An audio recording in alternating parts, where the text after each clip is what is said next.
Darating ang mga manunuya na may pagtuya. Magsisilakad sila o gagawin nila ano man ang maibigan nila, ayon sa kani-kanilang masasamang pita. Sasabihin nila nasaan na ang pangako ni Kristong siya'y muling magbabalik. Sasabihin rin nila na matay na ang aming mga ninuno, pero uno, nandito pa rin ang mundong ito. Hindi na nila pakikinggan ang wastong aral. Susundin nila ang kanilang pita o anumang balang maibigan nila. Mangangalap sila ng mga tagapagturo o mga ngaral na walang ituturo, kundi ang mga bagay lamang na gusto nilang marinig. Ibabaling nila ang kanilang pansin sa mga kata, alamat o sabi-sabi. Sasabihin nila nasaan na ang pangako ni Kristong siya'y muling magbabalik. Sasabihin rin nila na matay na ang aming mga ninuno, pero ano, andito pa rin ang mundong ito. Hindi na nila pakikinggan ang wastong aral. Susundin nila ang kanilang pita o anumang balang maibigan nila.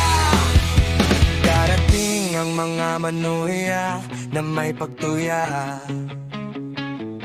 Magsisilakad sila o gagawin nila ano man ang maibigan nila, ayon sa kani-kanilang masasamang pita. Ito na yun, ngayon na yun, ngayong mga huling panahon. Darating ang mga manunuya na may pagtuya. Magsisilakad sila o gagawin nila ano man ang maibigan nila, ayon sa kani-kanilang masasamang pita. Sasabihin nila nasaan na ang pangako ni Kristong siya'y muling magbabalik.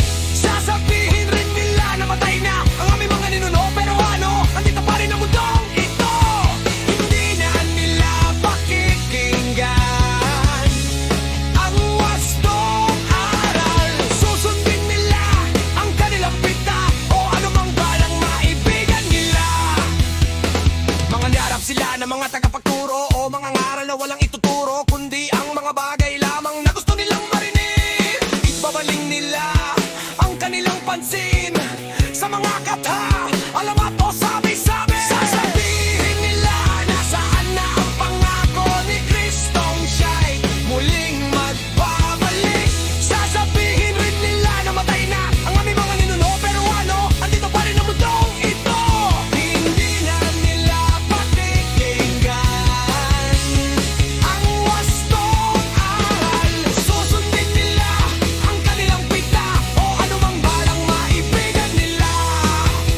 Darating ang mga manunuya na may pagtuya.